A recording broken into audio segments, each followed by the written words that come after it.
Welcome to Make Your Mark podcast, where guests share their experiences, insights, and tactics to help you accelerate your business. So building, scaling, and monetizing your business is made easier. And I will be your host, Kay Suthar. Oh my goodness, guys, I have an awesome guest for us today. And I know what you're thinking. You're like, oh my goodness, you say this at every week's episode. But seriously, he's an awesome guest. His name is Divian Mistry. He is a serial entrepreneur in marketing for personal brands who want to grow their businesses using proven, time-tested strategies that work for personal brands. After starting his first business at the age of 14, he became known as the Ticket Master at university, going to help clients achieve goals like creating 6 months worth of income within 3 weeks. Yeah, guys, you heard that right. Tripling event ticket sales within the first 24 hours and quadrupling event registrations within 1 month. Insane! He was featured in the Leicester Mercury newspaper after raising £5,000 for the Make-A-Wish Foundation at a charity event he hosted with keynote speaker Kevin Green from the TV show The Secret Millionaire.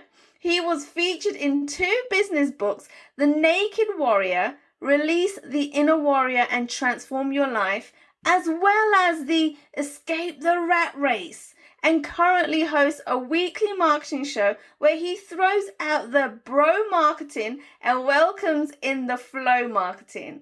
Please welcome to the show, guys, Divian Mistry, fractional CMO and CEO of headache-freewebsites.com. Oh my goodness, Divian, I'm so excited to have you on the show. Hey there, Kay. Thank you so much for having me. I'm really looking forward to this. Yes, I'm looking forward to it as well, because today we're going to be talking about something pretty serious, right? Websites.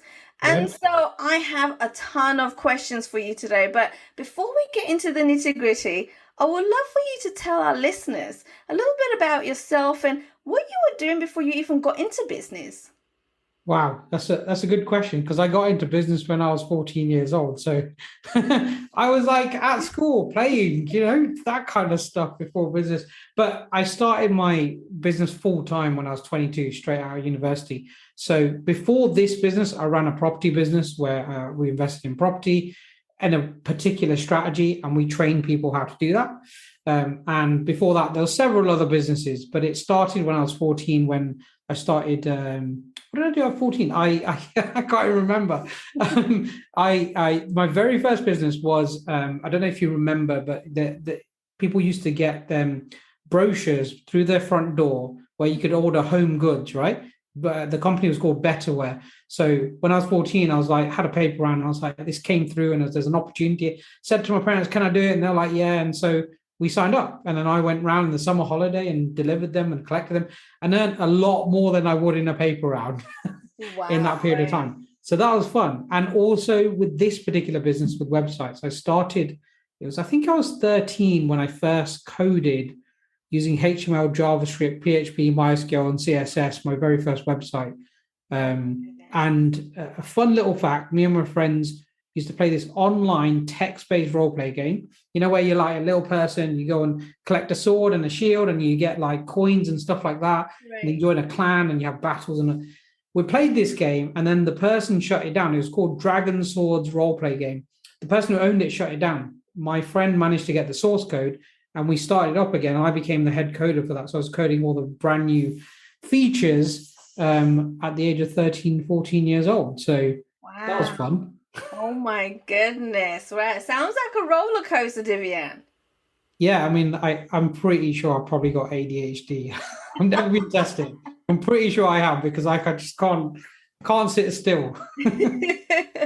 Oh my goodness. So what made you decide to then start up a company helping entrepreneurs, business owners around their websites?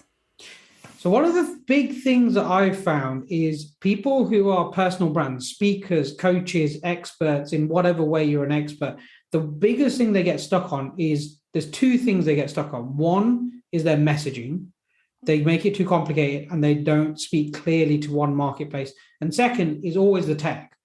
So it's like they hit the tech and they're like, they get stuck. And I had a client a few years back who'd been trying to build something for 4 months because they got told this tech that they should use this particular tech piece and it would do the outcome that they wanted. And they came to me and we built that within a week or two.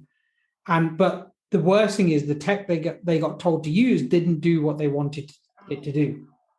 So we came in and was like, it doesn't do what you want it to do. But we built it within 2 weeks. And so, that 4 months, she could have been spending time getting clients, getting more exposure, being on podcasts like this, getting more sales, instead of trying to figure out which buttons to click to make this thing work. So that's really what we do. We help people with the whole plethora of websites and tech, as well as with the strategy side of, well, what's your message? Who you're talking to? Why are you talking to them? And then that feeds into how do we make the website? Because it's not a simple thing if you've not done it before. Oh my goodness, it really isn't.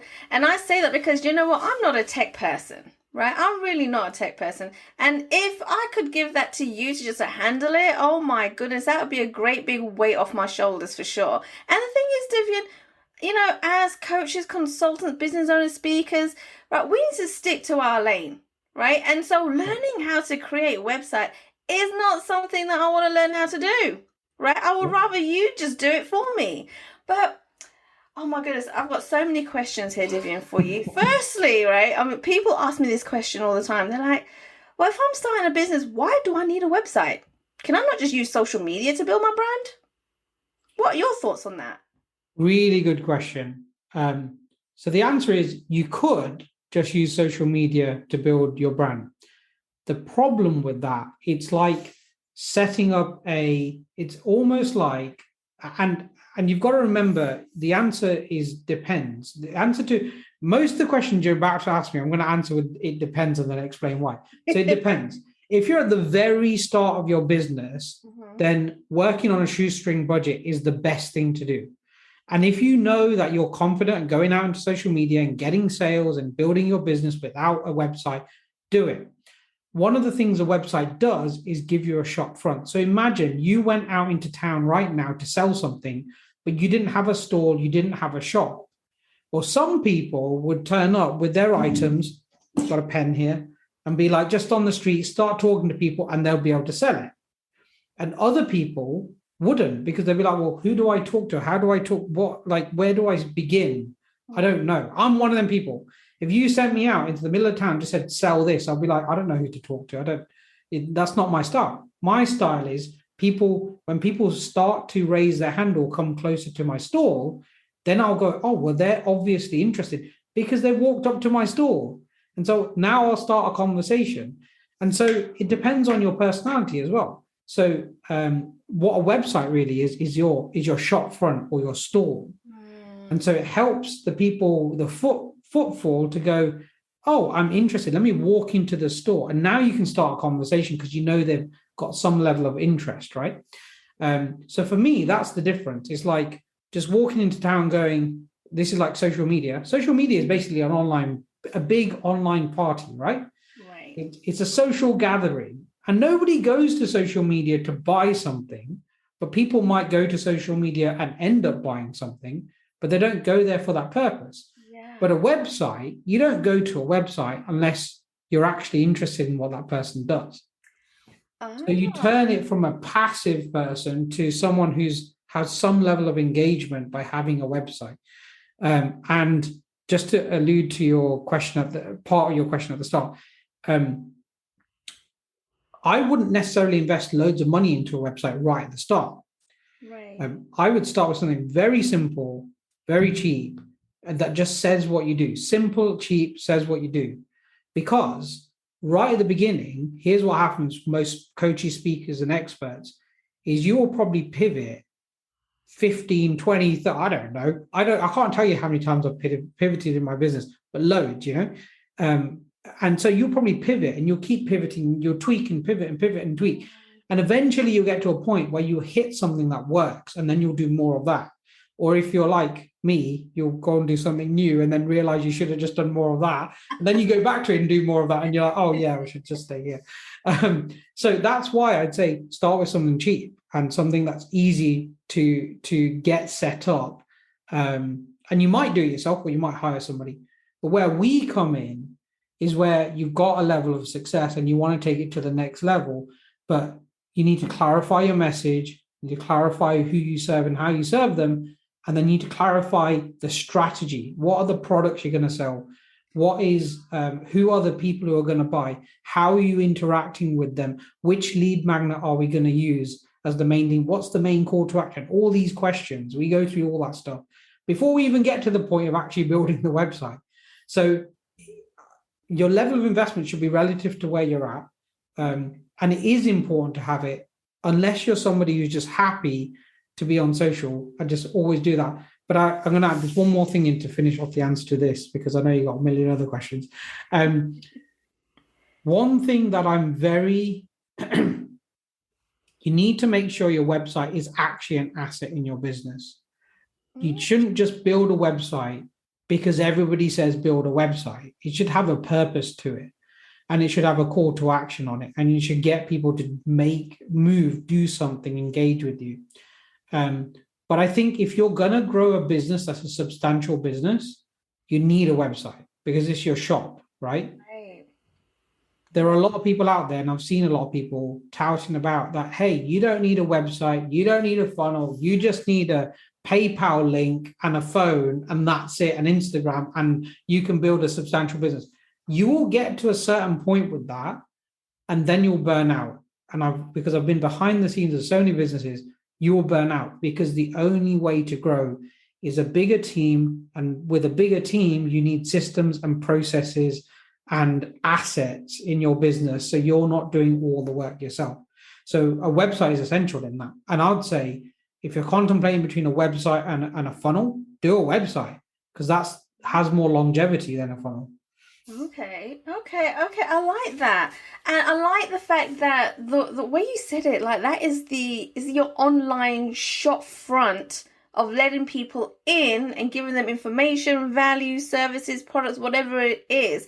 And I like the way you mentioned that because everyone understands when you go on the street, you got shop front, they advertise on the shop window, but you're doing this online, right?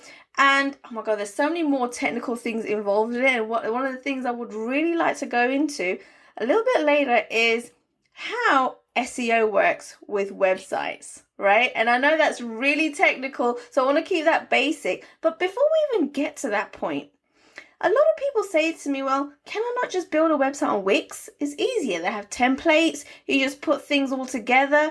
What would you say about using things like Wix? Is that a good tool to use?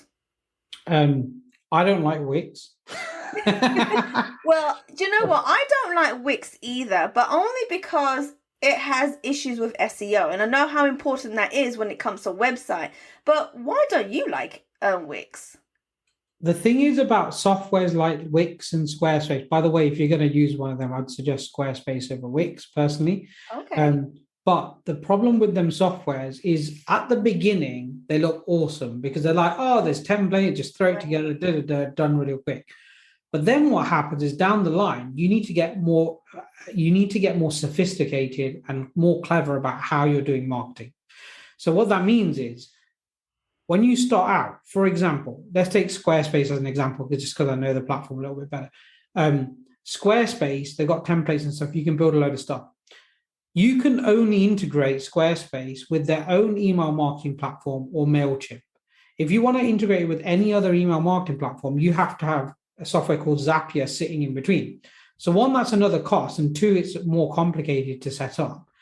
And for me, the problem with that is, well, why can't I integrate with anything else? It's basically because you don't want me to, because you want to keep a monopoly. Now, their own email marketing platform and MailChimp aren't very good for more sophisticated marketing campaigns. So down the line, when you want to only talk to this segment of your list or that segment of your list, it becomes much more challenging to automate them processes.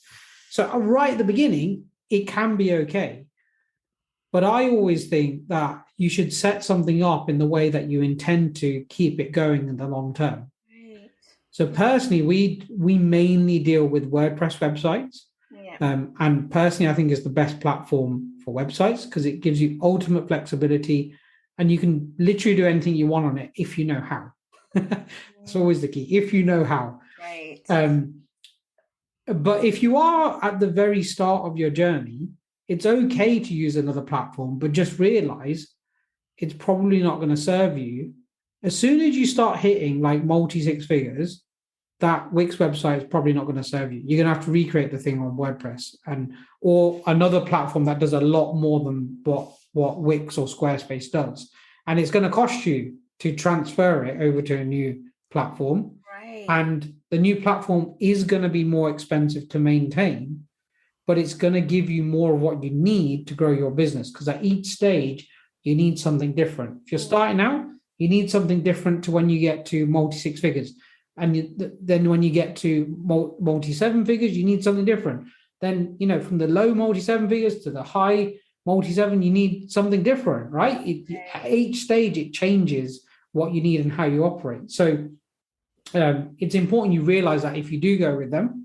But if you're somebody who wants to set it up right in the first place, just start with WordPress. And then, there's a bit of a learning curve. Hire somebody to make it happen. Even if it's a basic website, hire somebody to do something basic for you and then move forward with that. And it's an asset, right? So once it's set up, you don't have to change it every 5 minutes. You can if you want, but it's an asset. You don't have to, it's not something you're going to have to recreate every 6 months.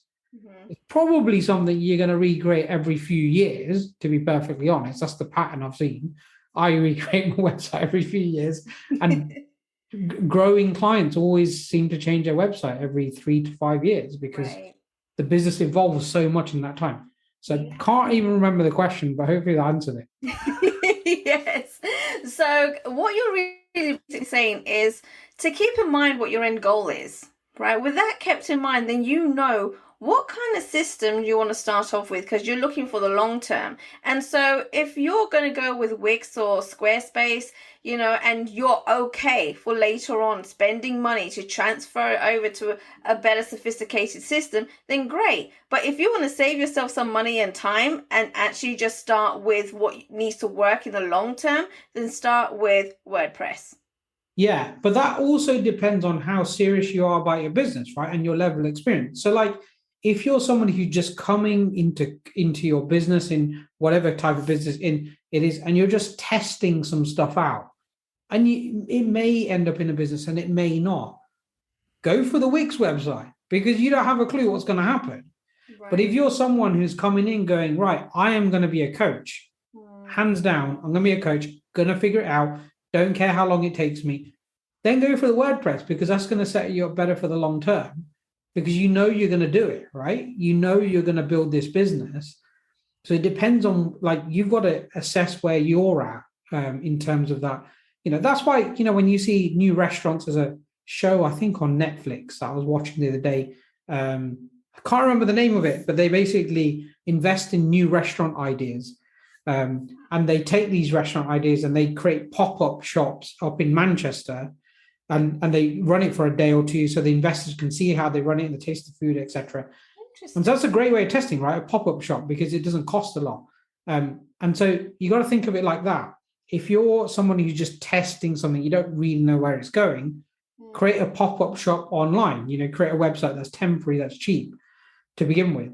But if you're somebody who's like, no, I've run a business before, I know that I'm going to grow this business, just go start it with the right thing, and then you don't have to faff around down the line.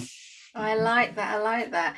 And so that brings me to my next question, Divian, right? Because it's not just about, picking Wix or Squarespace or, WordPress, but then you've got to look into hosting, right? And we've had conversations about this, and oh my goodness, you've helped me so much with my website, right? And so what are some of the things that people should be looking for when they're deciding where they want their website hosted? The top 5 important things that they should think about when they're looking for a hosting company.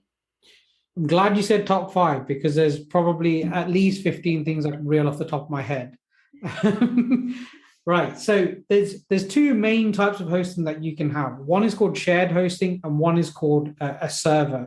I mean, they both run on a server, but we provide people with the server hosting.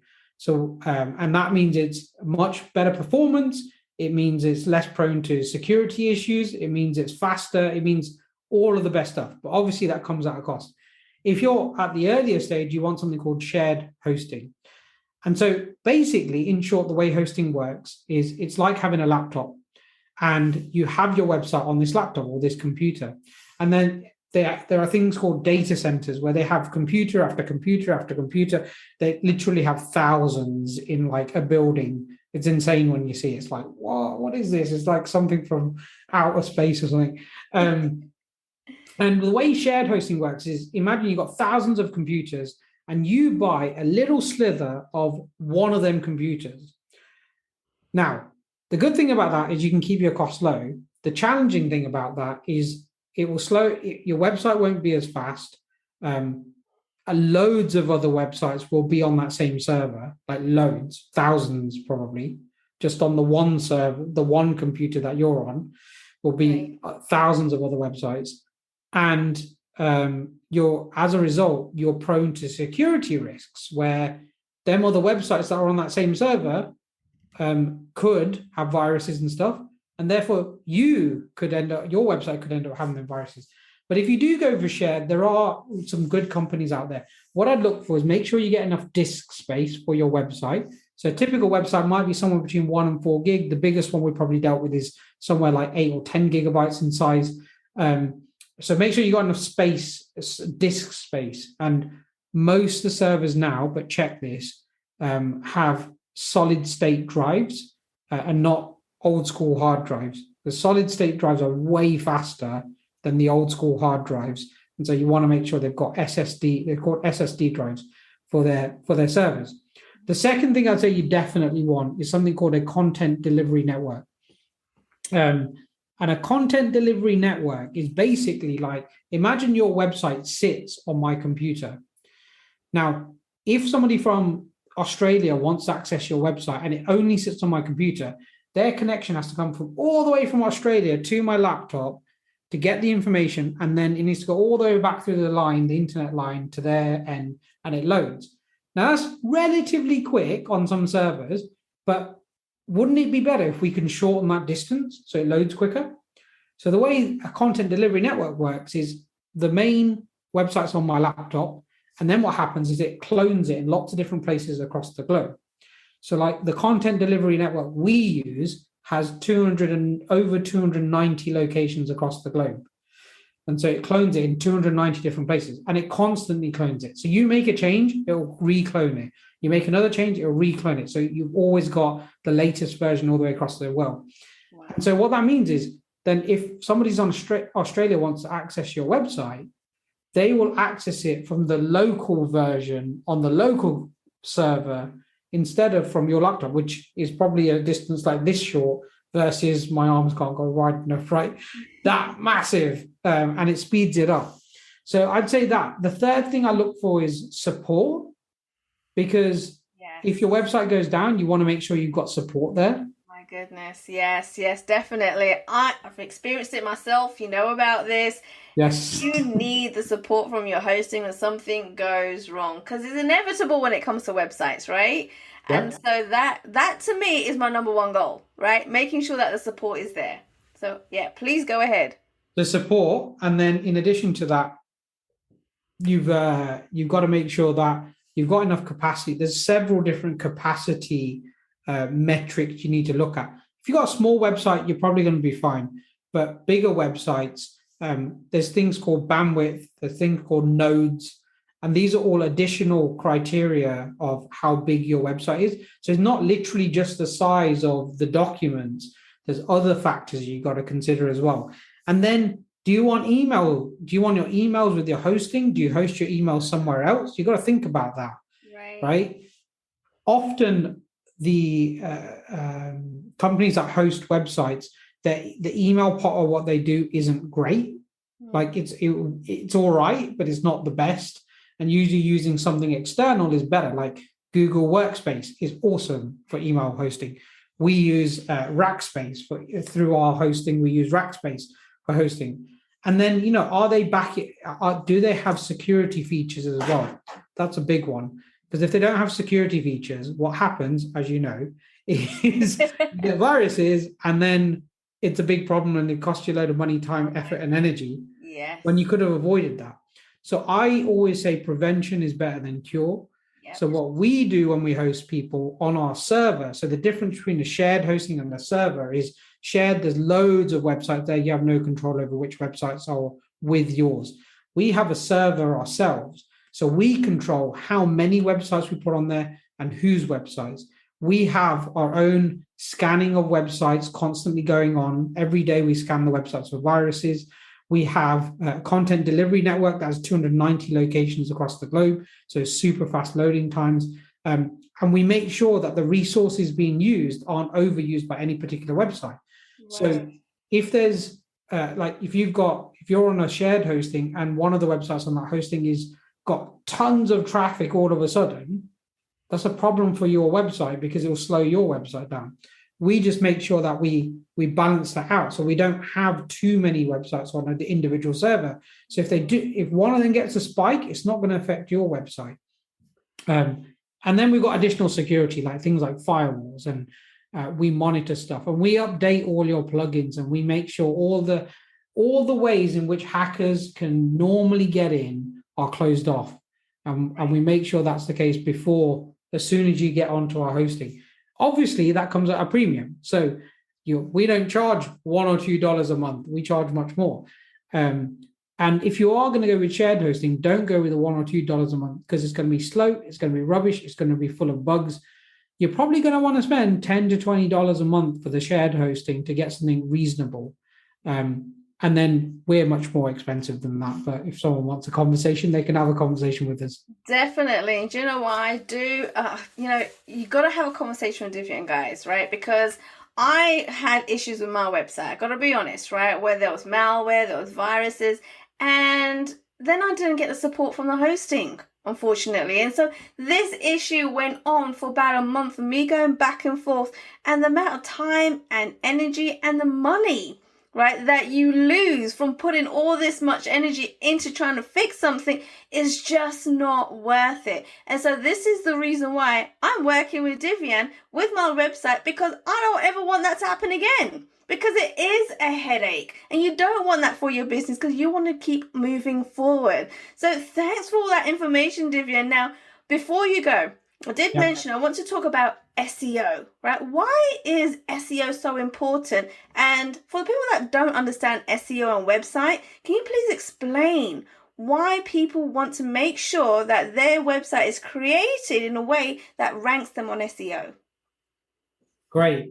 Yes, I can do that. So SEO is short for search engine optimization. So when you go into Google and you search for something in Google, the websites that come out at the top are the ones that Google deems as the most worthy to come out at the top after the paid ones. Because if you see sponsored, it means they're paid. And after that, it's all the websites that Google go, these are the most worthy websites to show up first. And Google have something called an algorithm. Think of it, for those who didn't like math, think of it as a formula, a complicated formula that they've got. And that formula goes, based on these criteria, we're going to rank you higher or lower in that search, right? And so one of the biggest criteria with there's a number of criteria. One criteria is that your user experience when people come to your website. If they don't, the longer people stay on your website, Google says, well, if they stay on longer, it means they're having a good experience. So we're going to rank you a little bit higher as a result. If they go to multiple pages, we're going to rank you a little bit higher. If the website, this is not a strict, this is like an indirect one, but if the website loads quickly. Now, there's no Google, from my understanding, the algorithm doesn't work based on speed, but the speed makes the user experience better. And so therefore the user experience is better, and therefore they rank you higher. So the way it works is Google look at your website and go, how relevant is it for this particular search term, or otherwise known as a keyword, or that particular search term. So you can put these keywords into your web pages, into the back end of your website, and Google will search your website. It's called crawling. They'll crawl your website every so often and be like, oh, we think we should push this up or drop it down because it's not as relevant for these particular keywords. And your website might have a few keywords or hundreds. It depends on how big your website is and what search term you're trying to rank for. Now, one of the biggest factors that affect this is something called backlinks. So backlinks are where, for example, we're doing this podcast now, and at the end of this, you might put my website address onto the show notes. So people watch this or listen to this, they click the link and they come to my website. And so if that source of traffic is a good source of traffic, Google go, oh, well, you've been featured over there. So you're getting traffic from there, and we already think they're good. So you must be good by default. And so they increase your ranking. And so there's a whole science behind it, which some of which is actually even beyond me. There's something like 170, 180, or 190 different factors that Google take into consideration. Oh my but goodness. The ones that I just mentioned are the kind of the most important factors. Yeah, wow. Divian, oh my goodness, there's so much information in such a short amount of time. Thank you so much for, giving us the time and so much knowledge, so many golden nuggets in such a short amount of time. Now, guys, I urge you, go and reach out to Divian, right? Because there's so much more involved in websites. He's just giving us a snippet and my mind is already blown, right? I don't know how you guys are feeling, but my mind is already blown. And so reach out to him. Divian, where can they go to connect with you? So there's actually something I want to share right now for those who listen, which is not available publicly. I'm going to give you a special link for this. I've written a guide called the 11 most effective strategies to capture more leads from your website in the next 60 days without spending more on traffic. Oh, wow. So your guys can go to 11, obviously we'll put it in the show notes as well. Yeah. 11, this is all spelled out, so there's no numbers in this, 11strategies.com/USP, USP kind of standing for the name of your podcast, Uncensored Society Podcast. So you can go there and get that for free. There's a different lead magnet on my main website, headingfreewebsites.com, or you can find me on Facebook. Just type in Divian Mistry. There's not many of us in the world. Or LinkedIn, and I'm sure we'll put the links to them specifically in the show notes. So you can connect with me on there. But do go and get the lead magnet, because the free guide that I give away, because it's got lots of tips and ways in which you can improve your website. Right. Oh my goodness, guys, go and get that lead magnet. It's completely free. It's going to get you started. Connect with Divian. Go to his website. Have a conversation with him, right? He can do wonders for your business and for your website. I urge you to go and do that right now. Divian, thank you so much for your time, your knowledge. Oh my goodness, so many golden nuggets. Thank you so much, Kay. It's been a pleasure being on here. Thanks for listening to Make Your Mark podcast at www.makeyourmarkpodcast.com. Make sure you hit that subscribe button so you get this and every other episode that comes out. We have lots of great stuff coming, so make sure you hit subscribe so you don't miss it. And thank you in advance for all the reviews and comments. I appreciate it so much, and I look forward to serving you in next week's episode.